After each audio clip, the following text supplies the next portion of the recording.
is Dr. Boyce Watkins, and welcome to drboycetv.com, the home for intelligent Black people. Today, we're going to talk about the economics of being R. Kelly. We're going to talk about R. Kelly, not just his sentence, but also the stuff between the lines that the media isn't necessarily telling you about.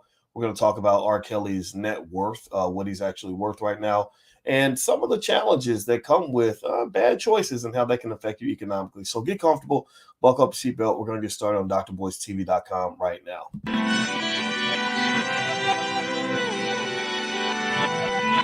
Here we are, clan the isms, cataclysm, great. Our people out here struggling, trying to make it in this state. Everybody out here doing it, but we the ones too late. Now family, we the ones who gotta delegate. Get that money in the power, never be fake. Stick to co-sign for 3. What did he say? Create jobs, support our own. Educate the same and buy back your home. Got 3 degrees, triple 10. 3 PhDs, now we on the CNN. DBTV, let's talk about negligence. Ignorance is bliss, but we can turn it to intelligence. Believe none of what you hear, half of what you see. Let's break it down here on Dr. Boyce TV. Here we are. Hey, what's going on, everybody? Welcome to drboycetv.com, the home for intelligent Black people. My name is Dr. Boyce Watkins, and I want to say hi to everybody. Shout out the city that you're from. Let me know what city you're from. I see Kenneth Reed from Detroit, and Mr. George and Steph Bell. How you doing? Dale Wells and Christopher Valentino. Says 30 years. Good for him. Yeah, we're going to talk about that, man. Woo, R. Kelly. Wouldn't want to be in R. Kelly's shoes right now. Hey, Dave. How you doing? Hello. Let's see. I see some Power Man says free R. Kelly. Okay. All right. So let's see. I made 3 kids off of his music. Okay, then. All right. Mr. Garage Doors, Atlanta, Georgia. Daniel, San Antonio, Lancaster, Pennsylvania, Las Vegas, Katrina. I see you, Chicago. I see you. Welcome. Hit the thumbs up button if you haven't done it yet. So give me a yes or no. How many of you saw that R. Kelly got 30 years in prison today? Did anybody else see that? Give me a yes or no in the chat if you followed this. R. Kelly got 30 years today from a judge. And from what I understand, it came from his activities involving women and children. I don't think that the child porn charge has even hit the court yet, which means I guess they'll tack another 20, 30, 40 years on for that. But give me a yes or no if you saw what happened. So he got 30 years in prison. I saw people talking about it, and it's life, I guess, and you do things and you make mistakes and things go bad for you eventually. And it's not as if we didn't know R. Kelly was a freak. I mean, don't get me wrong. I'm not sitting there trying to say that you should have the opinion I have on any of this. But y'all knew R. Kelly was messed up when he married Aaliyah. Give me a yes or no if you know what I'm talking about. When he married Aaliyah, y'all knew something wasn't quite right. That's when the intervention should have taken place. Somebody should have said, dude, you're 30. You can't marry a middle school or whatever. You can't marry a 15-year-old, bro. That's crazy, right? But, the interesting thing is that, when you talk about R. Kelly, and I'm going to get to the economics of it as well, because I think that there's an economic issue here that affects Black men. And also, you can't talk about Black economics and Black men without also talking about things like family and choices and influences. And so that the thing with R. Kelly that I really saw that was really interesting is that there was a pass he was given. For a long time, the whole world kind of gave R. Kelly a pass. I remember back in about 2002, I got invited to speak at Jesse Jackson's conference in Chicago. And it was the Rainbow Coalition conference. And I went to this conference and I went into the bathroom and I'm standing at the stall, just doing what men do at a bathroom stall. And a guy that comes up next to me, which we just start talking a little bit, and he says, I asked him, I said, so what do you do? What brings you here? And he says, I'm an executive with whatever that big radio station is in Chicago, the big urban hip hop station. I was on there just one time, but I forgot what it's called. But I don't know if it's GCB or whatever, but it's like the big urban station. Like imagine the biggest station in Chicago where they play all the biggest music in Chicago, right? So it was right after R. Kelly had been caught in that first situation with the kid, right? Well, WGCI, thank you. Or it was a GCI, it doesn't matter. But anyway, it was right after his first big situation where R. Kelly was on kind of an apology tour. He was on BET that week. And I remember paying close attention to the words he was saying. And I was like, I wonder what they're coaching him to say. And he said, just focus on my music. Just focus on my music. He kept saying that over and over in the BET interview. And I thought that was really interesting because I said, I get it now. They want people to focus on the music because if you just remember how talented he is, you'll forget about all the debauchery kind of happening in the background. You'll forget what kind of person he is because you only focus on how talented he is. I guess that worked with, Elvis and some of these other people who've done some things that are pretty egregious when it comes to women. And I said, okay, that's an interesting strategy. Then I remember on the BET Awards the same year that he did the video, I know what it was. He did something with a little girl and recorded it or something crazy like that. And he was on the BET Awards.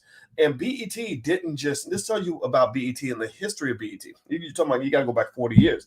They've been ratchet since the beginning. Now, BET, in case you don't know, is that big white-owned company that caters to black people. The big white company that says, we're doing it for the culture, for the culture. Well, they've all been messing up black culture for about 40, 50 years now. And so that ain't my culture. That's Megan Thee Stallion's culture, but that ain't my culture. That's somebody else's culture, but that's the Migos culture. That ain't my culture. But anyway, on BET, I remember it was either the BET Awards or something like that. They didn't just bring R. Kelly on to perform that year. This is right after R. Kelly got arrested or either arrested or charged or he got out, basically, the little thing with the little girls. One of the first times when it got really big. They didn't just bring him on to perform. They gave him like a 12 to 13 minute set. They made him the biggest keynote performer. It had video and it was really long. And I said, wow, this is really fascinating to me. Again, you sometimes, to understand the present, you got to go back to the past. So BET, literally, I recall, if I recall this right, they didn't just continue to let R. Kelly perform. They honored this man. They honored him right after he was accused of doing something unspeakable with a child. And so I'm in this bathroom stall talking to that executive at WGCI, and I remember saying something to him. I said, "Man, that R. Kelly stuff was pretty terrible." And I said, "Are y'all going to keep banning his music?" And he said, "No, we're not going to ban it anymore." But after a week, and I said, "Yeah, he is talented." He said, "Yeah, he's so talented. He's so talented." I'm sitting there thinking, dude, all you can think about is how talented he is, and you're not thinking anything about what's going on with these children. So in my view, here's my view on the R. Kelly thing. It goes way back. It didn't just start now. It started 25 years ago. Everybody kind of overlooked a lot of what was going on with him. A lot of people didn't. People that could have intervened didn't intervene. One of the things I would say is that if R. Kelly's getting 30 years in prison, I think that there are other people who should be held accountable as well. Obviously, the record label and any enablers, anybody in his space that was letting him do these things and telling him that these things are okay. Those were not his friends. And that's important for you to understand. You're not doing good for yourself if you got a bunch of people around you that will enable you and your worst behavior. R. Kelly is a sick man. Like, let's just be clear. He is a criminal. Sure, absolutely. But to me, he's a criminal the same way a crackhead is a criminal. A crackhead doesn't just need jail. A crackhead needs rehab. R. Kelly is mentally ill. Can we at least agree on that? Can I say that without people thinking that I'm defending this man? I never defended this man. Back in the day, I wrote an article, a scathing article. I can't believe BET. What's wrong with you, BET? I've been talking about BET for many years because they've been messing y'all up for a long time. So can we at least agree on that this man has a mental illness? And what this man really needed was he needed a therapist that cared enough to get in his face. He needed somebody like a Louis Farrakhan who could sit him down and say, look, this is not going to end well for you. You're going to have to find some balance here. We understand you like women and even girls, that are below a certain age, but they don't have to, you can't be dating. You can't be going shopping for women at the middle school. You can't go out, doing things that are going to cause you problems because the chickens will come home to roost. And I really think it's important for every young black man to understand. Remember, when R. Kelly was young, now he's older, he's in his 50s. When R. Kelly was 25, he had what I refer to as the Dorian Gray problem.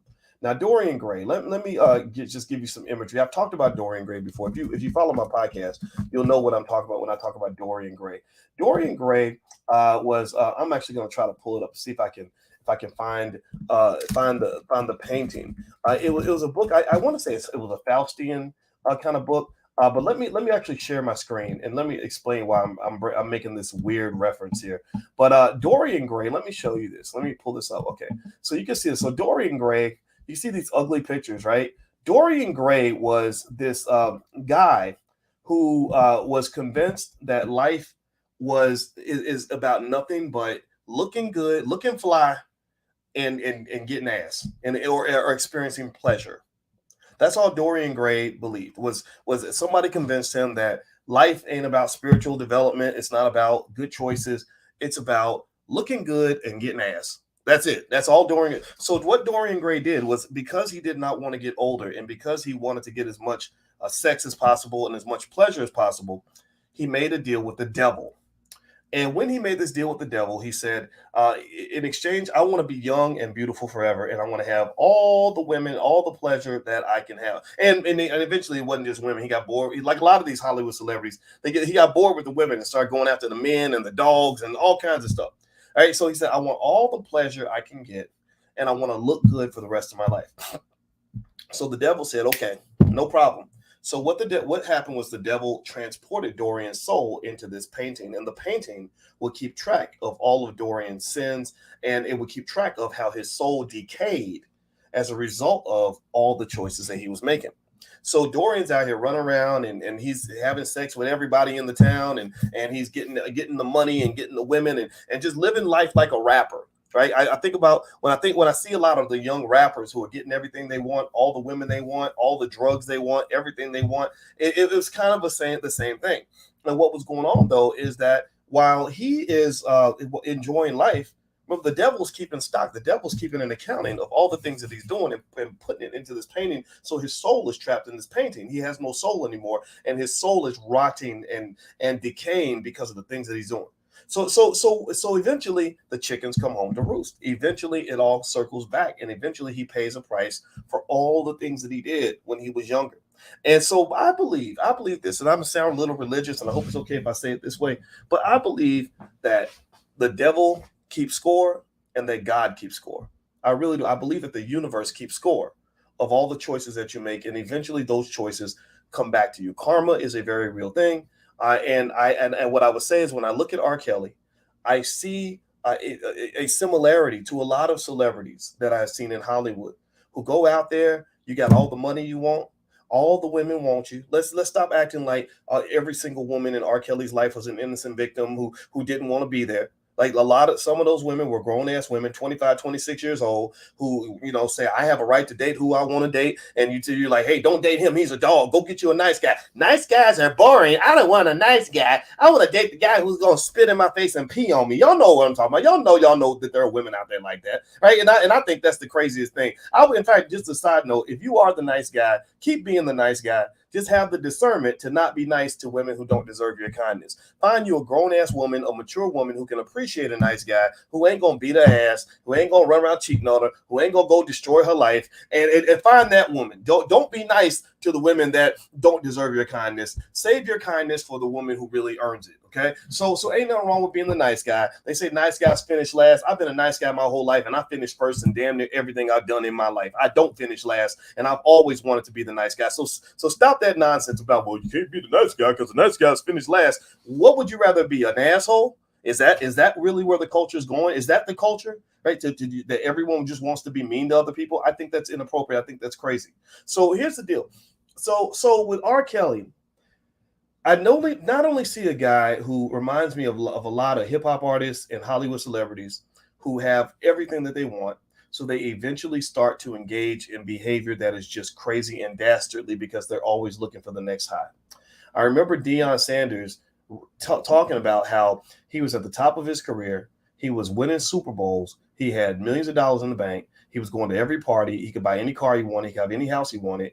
But he was suicidal. He was so suicidal, he was going to drive his car off a bridge.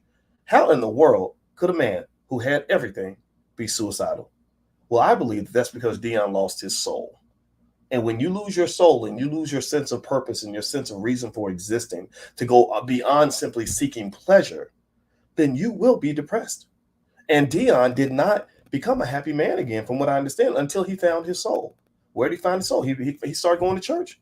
I'm not telling you to go to church. I don't even go to church. But whatever it is, wherever you got to go to find your soul. For some of you, finding your soul might be just finding your passion. For some of you, finding your soul might be going back to the hood and doing work with little children. For some of you, finding your soul might be finding a good woman and a family to pour yourself into. Right? But you got to find your soul somewhere, because if you don't, if all you're doing is just seeking one pleasurable experience after another, eventually that wears off. Will Smith wrote in his book, from what I understand. I did not read Will Smith's book. I do not know Will Smith. I know his brother Harry, though. His brother Harry is very smart.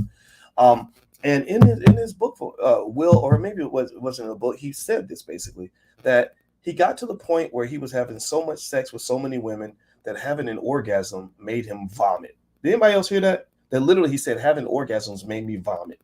And I was like, an orgasm made you vomit? So one of the most pleasurable feelings on earth had literally, he had so much of it that it made him have the exact opposite reaction. That to me is the Dorian Gray problem. That's when you've just OD'd on the pleasure life. So you start doing weird stuff. And if you look at R. Kelly, he wasn't just dating lots of women. I mean, there are men who do that. There are men who date around and live, do their thing and want to be gigolos, all this stuff. But he wasn't doing that. He was like peeing on people and stuff and locking them in the basement. And I mean, this was very weird to me. And so he really had lost his soul. And what makes me sad about R. Kelly is I really think that if there had been somebody in his life that could have intervened, he would have made different choices. This gets to my next point.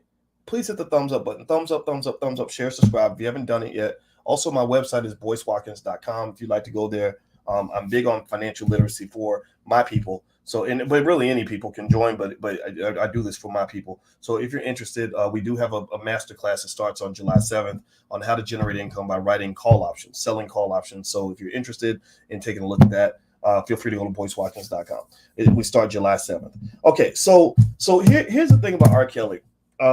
This man sold 4 million records. Estimates say that his net worth right now, because he owes money to the IRS, lawyers, and everybody else, his net worth is negative $2 million approximately. His net worth easily could have been $200 million if he had not gotten into these situations. So one of the key points you can pick up from this, when you're talking about economic intelligence, when you talk about building wealth, when you talk about generational legacy, is that a lack of discipline and sexual responsibility on the part of a man or even a woman is going to cost you almost everything. Bill Cosby's net worth, I don't know what it is. Maybe it's a few $1 million. He easily should have been a billionaire. He should be passing $1 billion on to his family, but he won't be doing that because he's got to go pay all these women that he's been hanging out with and doing drugs with since the 1960s. So one of the things that you have to realize is that when you talk about choices in life, particularly economic choices, you can't talk about economic choices in a vacuum. You must also talk about sexual choices. You must also talk about relationship choices. You must also talk about choices like, who are your homies? Who are the people around you? Are they making you better or making you worse? R. Kelly clearly didn't have the best of friends because these people obviously saw what was going on and did not step in to say, look, dude, you got to stop this. Or maybe they tried and they couldn't because he wasn't listening. That's another problem. When people become celebrities and become very powerful, they become very arrogant and they stop listening to other people. So one of the things about R. Kelly, in terms of all this lost wealth, is that when you look at his life, I also see in so many of these cases, I want to go in another direction with this too.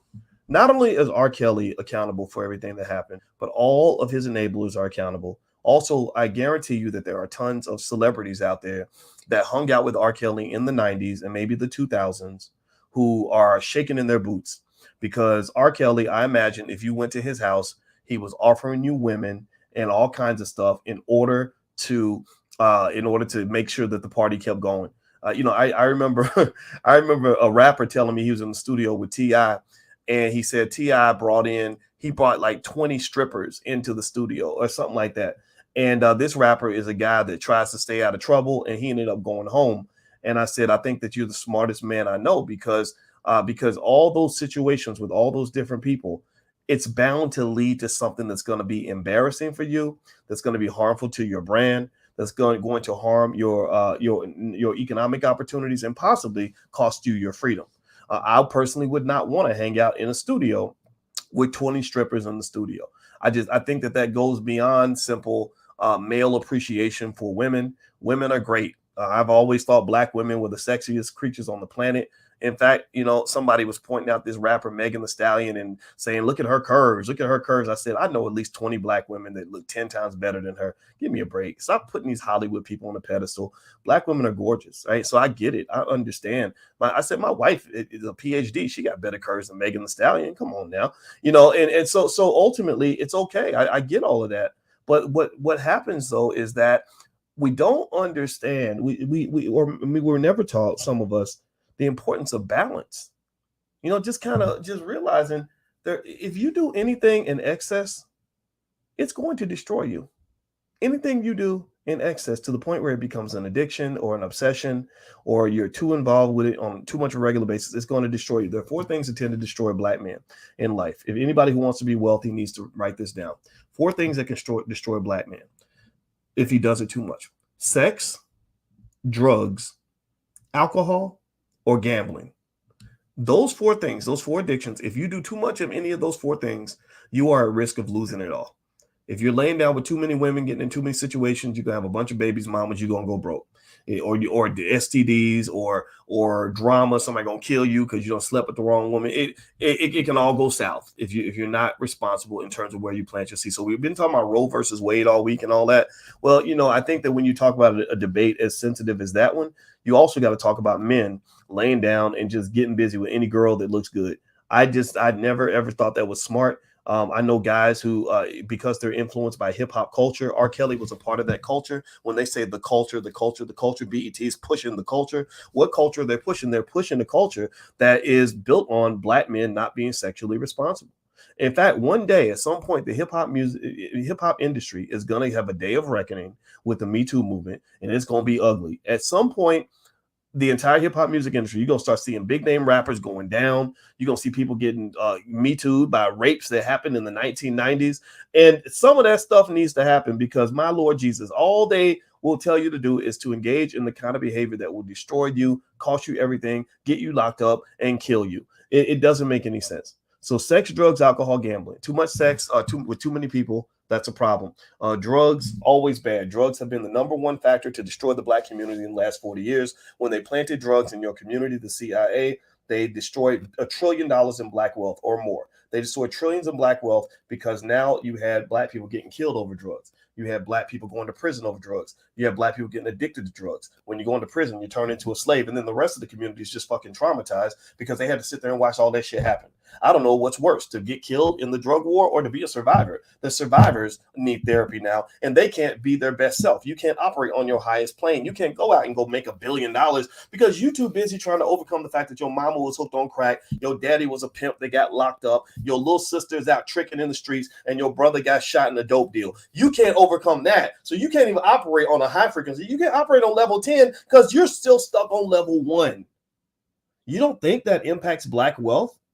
You think that it's weird that I, as a finance professor, would be talking about all these social issues in the black community? Do you understand that the more I understand about money, the more I realize that our wealth is destroyed because of all the socioeconomic factors that we are having a hard time dealing with? You can't make a lot of money if you have crazy and you fighting with your goddamn siblings and you can't keep a relationship together. You're in survivor mode. People in survival mode do not hit prosperity mode very often, unless they get real lucky and win the lottery or something. But even then, they're going to probably lose the money anyway. So you cannot talk about these things like black wealth that we might talk about on this platform without talking about choices. And in an R. Kelly situation, I'm sitting there saying, okay, wait, so this guy probably could have been worth $1 billion by the time he was done, but he's not. Now he's got negative net worth, and he lost things more valuable than money. He's lost his legacy. He's lost his freedom. His children are traumatized. It's all very, very deep when you really look at it. So here's another thing that's really fascinating to me. This also is actually linked to money, which is interesting. I just write down my thoughts and I share my thoughts on the podcast. I hope that's okay. I hope it's okay. Because I really, because I think there's stuff to learn here. The world is a classroom if you really look at it in the right way. And one of the things I really, really didn't understand is, and I think intelligent black people can have this conversation. I think stupid people out there won't ever have the conversation. Mainstream media is not going to have the conversation because they got an agenda.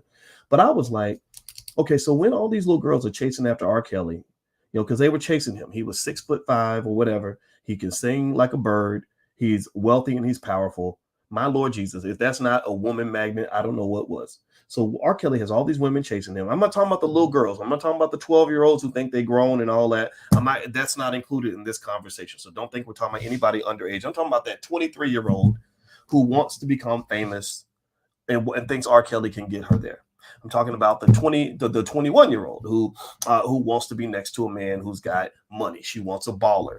I'm talking about the 30-year-old who says, "I'm tired. I don't want no nice guy. I want a thug. I don't want a Russell Wilson. I want a Future. I want to get a guy like Future." Right? And I'm talking about that. I'm talking about the different women that were interested in chasing this man.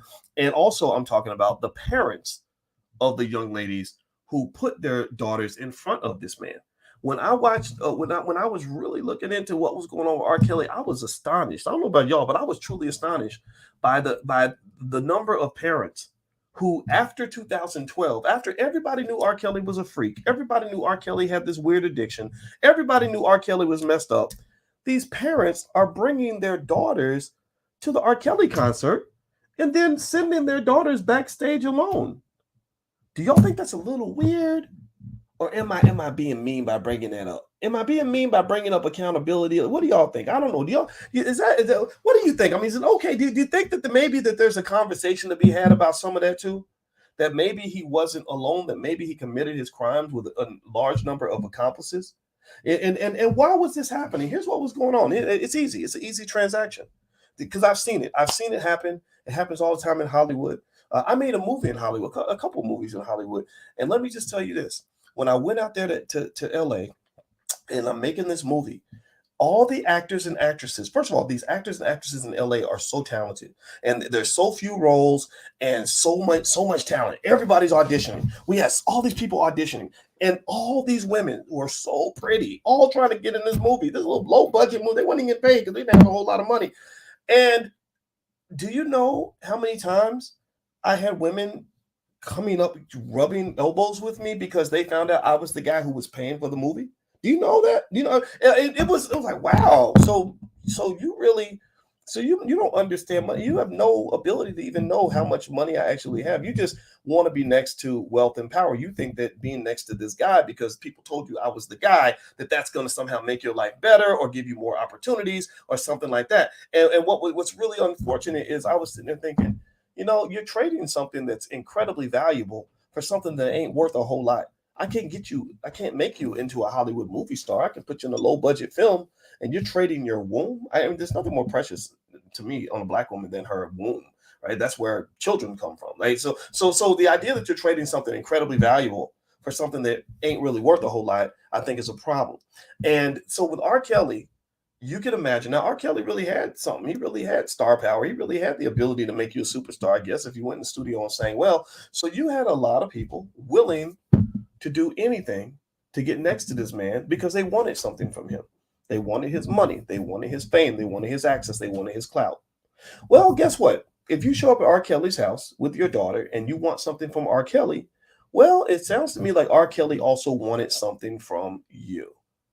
So what we think of and what the media might portray as just clear, total, complete exploitation, like almost like Little Red Riding Hood, getting chased by the wolves. What you see is clear exploitation. It was actually, in some cases, a trade. It was a trade.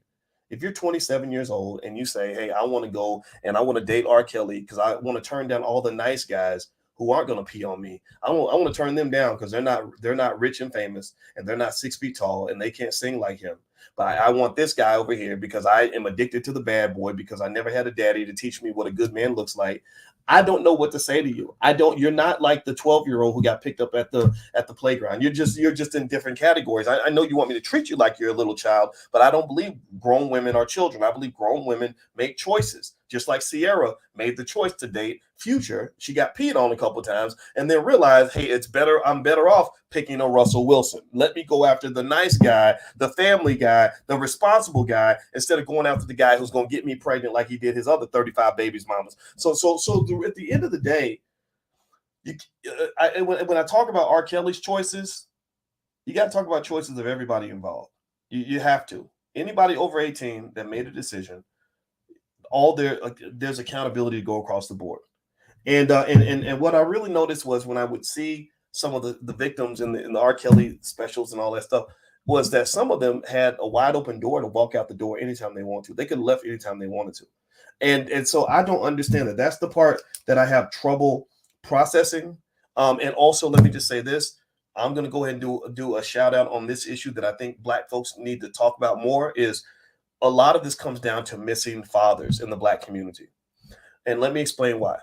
R. Kelly, I don't think he was raised by a strong Black man. I got to double check, but I don't believe his father was in the home. I believe he was in the projects with a single mother, like a lot of young Black kids. When you don't have that father there to slap you and say, what the hell are you doing? Like, boy, you're going to mess it all up. Man, boy, you're going to end up in prison. You're going to end up dead. When you don't have a good father there to set your dumb ass straight, then you run off and you start doing these crazy things. A lot of these young guys who don't have the mentorship of a strong Black man, they start thinking that they're the man of the house at the age of 17, 18 years old. And they're not taking advice from anybody. They're not listening to anybody. They ain't listening to their mama no more. They're not listening to guys on the street no more. They're not listening. So then what happens is they run into situations, right? So maybe the first strong man you really run into and engage with is a police officer with a gun and a billy club. And you start mouthing off to him the same way you mouth off to your mama and mouth off to everybody else. And next thing you know, you're dead. He done beat your ass away. They done locked you up, put you in prison where you're going to get beaten and raped for the next 10 years. And so the missing father is huge in the R. Kelly case. In fact, I surmise that if R. Kelly had a strong, solid father, an intelligent father, R. Kelly would not be in the situation that he's in now. And I can testify that in the sense that my father was a guy that set me straight. When I got my job at Syracuse University and I had my first job and I was making six figures and my life was changing, I was really excited about making all this money and having all this status that I'd have as a professor. My father told me, he came in my room. He said, do not fuck anything on that campus. Don't you lay down with a student. Don't you lay down with anybody you work with, because that's going to mess you up.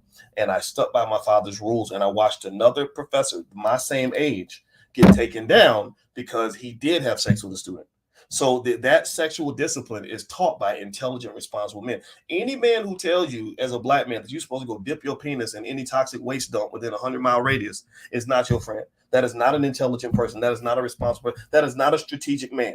He's teaching you to put yourself in a situation where you are whipped by this obsession with sex to the point where you're going to lose everything you got, because people are sneaky and conniving. And if they know that is your weakness, they will use that weakness to destroy you.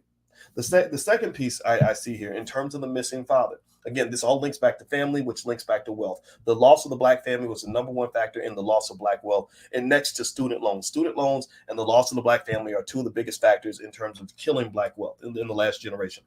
So also with the missing father, when I see some of these young ladies who think that these thug ass, whack ass, lame ass dudes on TV are somehow good men, I say, oh, okay, you ain't got no daddy. You never had a decent man who loved you, or maybe you're chasing your daddy, and these men remind you of your daddy, and it's incredibly sad, because here's the thing: when you talk about these predators, R. Kelly's not the only guy rolling through the hood, checking out the high schools and the middle schools looking for women. He's not the only one.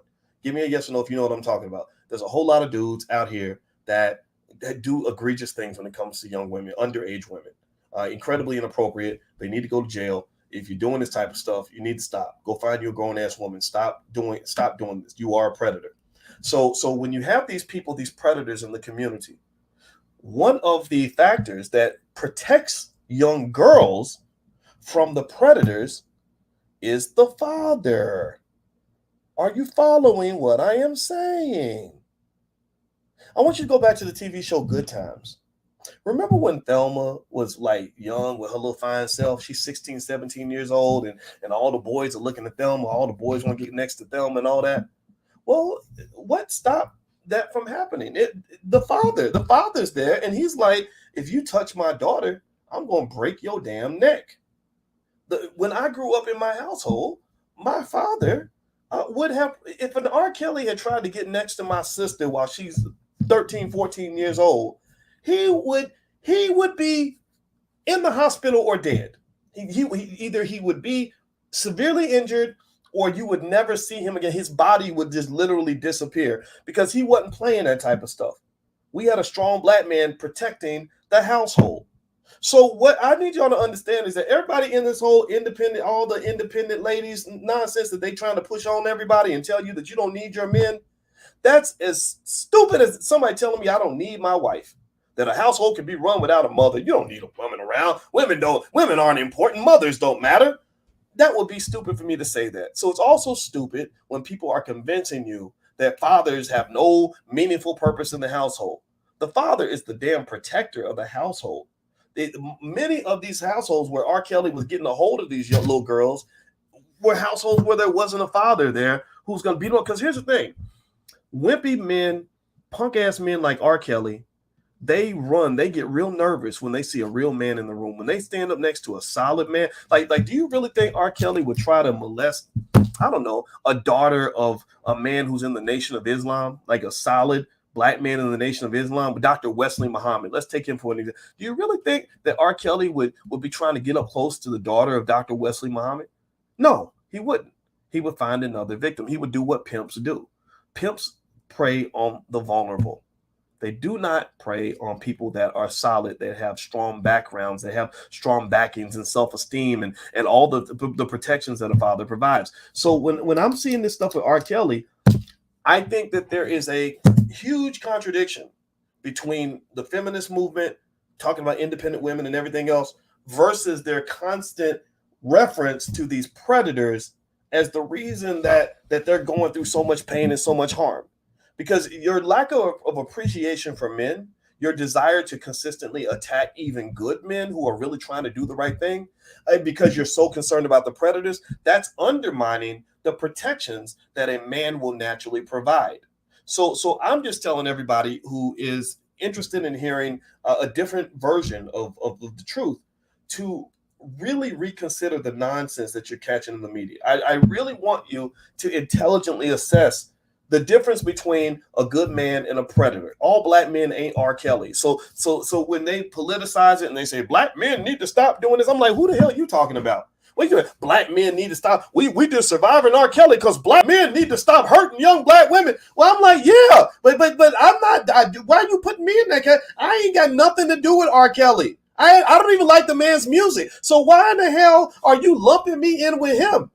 You know, seriously. And this whole narrative of you not needing a man and all this other stuff, well, you know, if you're putting yourself out there to be vulnerable and unprotected and the predators come get you, well, I'm like, well, you could have called me, but you alienated me, so I wouldn't know where to be found, because a good man ain't going to sit around and get constantly beat up and yelled at by some woman whose brain has been toxified with this extreme feminism. Learn some balance. Just learn some balance. Men are important. Men can do things women can't do. We can raise your sons in ways that you cannot. We can mentor them in ways you can't. I know they talking about trans this and women can grow penises and women can teach boys to play football and all that. You can't play football the way I play football. You can't. So you need to stop. Stop that. So with the R. Kelly thing, it has like a feminist stamp all over. It's like we're gonna create a problem, then we're gonna sit around and complain about it and call ourselves victims like we're little children, but we're supposed to be strong, independent women, but yet we're little children at the same time. I'm like, what are you, a child or an adult? I don't get it. I don't understand. And why? How in the world is this R. Kelly case somehow indicative of your whole battle against all men? No, this is a battle between the good people and the bad people. This is a battle between solid, quality human beings and the predators in the community who are out there trying to do harm. So the good men are your allies in this whole battle. I ain't never raped, assaulted, did none of that to no woman in my entire life. Most of you men, raise your hand if you would never ever assault a woman. Give me a yes in the chat if you would never ever even consider doing the stuff R. Kelly did. Say something in the chat. All the good men, raise your hand. Because we want to help, but if you're beating us up at every turn and criticizing us at every turn and attacking us at every turn and constantly reminding us how you don't need us and you just want to do, you just want to run around and have promiscuous sex with different men and be just like the men and all that, so I don't need no man around. It's like, okay, well then I'm gonna go home and you defend your household by yourself. I'm gonna go live my life because this is weird. I don't understand what's happening right now because I apparently have no role in this space. So that's my 2 cents on R. Kelly. And again, sometimes I confuse people because I talk about a little bit of everything happening in the Black community. And people say, well, this ain't got nothing to do with economics. It has everything to do with economics. Every study on earth shows that broken families have less wealth than families that are able to stick together. Every study on earth shows that little girls who don't have the dad, who don't have the support of a father, are not as likely to be successful as little girls who do have the support of a father. Every study on earth will tell you that men who make bad choices when it comes to women and relationships, like R. Kelly did, are going to have financial consequences, that some of which you cannot take back. So R. Kelly doesn't just have a physical STD, he got some financial STDs, and these are the diseases that do not go away.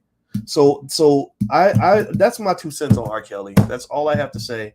I appreciate you guys for listening, and I'm gonna bail out. So do me a favor, hit the thumbs up button, thumbs up, share, subscribe if you haven't done it yet. Also, don't forget July 7th. That's when we start the next Black Wealth Bootcamp.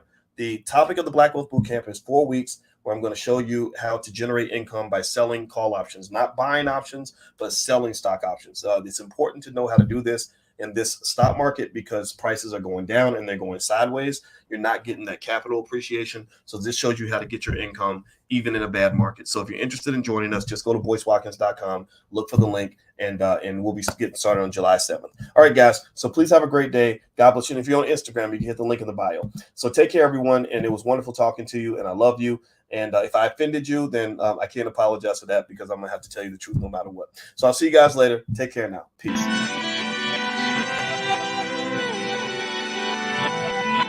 Here we are, clan the isms, cataclysm, great.